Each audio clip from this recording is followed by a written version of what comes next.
Hello అండి, అందరికీ నమస్తే. నేను కళ్యాణి. వెల్కమ్ టు మీతో చెప్పాలని. ఈ అందమైన పూలు చాలా బాగున్నాయి కదా. అమరిలిస్ అండి. ఈ సమ్మర్లో చక్కగా విరబూస్తాయి. మంచి మంచి డిఫరెంట్ కలర్స్లో అయితే ఉంటాయి. ఇది మంచి ఆరెంజ్ కలర్, డబల్ పెటల్, మధ్యలో కొంచెం వైట్గా చాలా క్యూట్గా ఉంటాయి ఫ్లవర్స్ అయితే.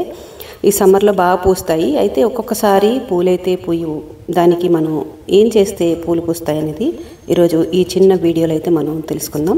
వీడియోని స్కిప్ చేయకుండా చూడండి. అలాగే మన ఛానల్కి సబ్స్క్రైబ్ చేసుకోండి, ఒక లైక్ అయితే ఇచ్చేయండి. ఇక్కడ చిన్న 2 పార్ట్స్లో అయితే పెట్టాను. ఇలా గమనించండి. ఈ దుంప అనేది బాగా ఊరాలండి.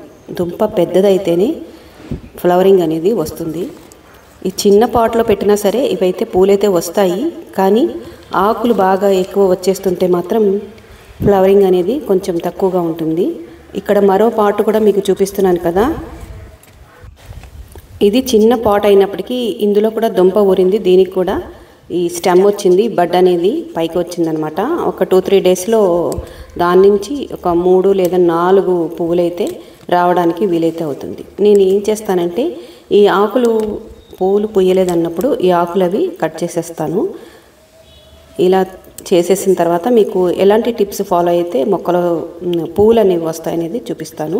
ఇది మరో పాట అండి. ఈ ఆకులు అయితే బాగా ఎక్కువగా వచ్చేసాయి. అంటే సమ్మర్లో బాగా పూస్తాయి, మిగిలిన సీజన్లో కొంచెం తక్కువ. కాబట్టి మనం ఇచ్చే ఫర్టిలైజర్స్ వల్ల కానీ ఇవి ఆకులు అనేవి వస్తూ ఉంటే ఈ ఫ్లవరింగ్ అనేది అంతగా రావట్లేదు. ఈ ప్రాబ్లం కొంతమంది అయితే ఫేస్ చేస్తూ ఉంటారు. నేను ఇప్పుడు ఎలా చేస్తాననేది మీకు చూపిస్తాను. ఈ ఆకులు చాలా మటుకు కట్ చేశాను. నేను ఈ ప్రాసెస్ ఫాలో అవ్వడం వల్లే ఇప్పుడు ఫ్లవరింగ్ అనేది వచ్చింది. ఇందాక మీకు చూపించినటువంటి పూలకి వేరే పాట్లో నుంచి నేను అదంతా కూడా కంటైనర్ అంతా కూడా ఖాళీ చేసి ఇలా టబ్లోకి వేసుకున్నాను. పెద్ద దుంపల్ని తీసి వేరే చోట పెట్టాను అనమాట. ఈ సైడ్న చిన్న చిన్న దుంపలన్నీ వస్తాయి. వీటికి ఇప్పుడు నాటిన ఫ్లవరింగ్ అనేది రాదు, కాకపోతే వీటిని స్టోర్ చేసుకొని మళ్ళీ మనం పెట్టుకోవచ్చు.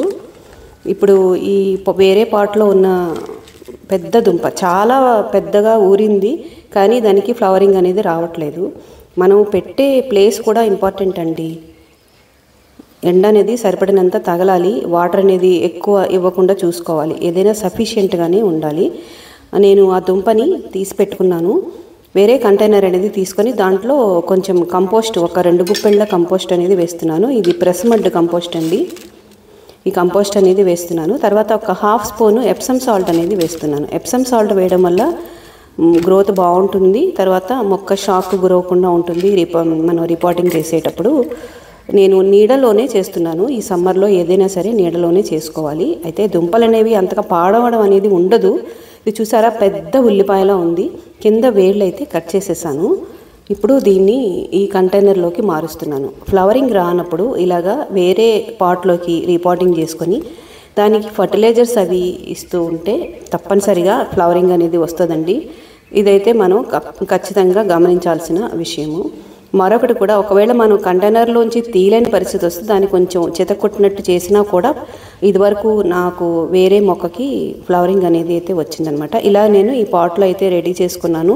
చుట్టూ మట్టి కప్పేసాను అనమాట. ఒక 2 రోజుల పాటు నీడల నుంచి తర్వాత సెమీ షేడెడ్ ఏరియాలోకి పెడతానమాట. చూసారు కదా ఎంత అందంగా ఉన్నాయో. డిఫరెంట్ కలర్స్లో ఉండేటువంటి ఈ అమరిలిస్ లిల్లీ పూలని మనం ఈజీగా గ్రో చేసుకోవచ్చు. Please subscribe to my channel, like and share.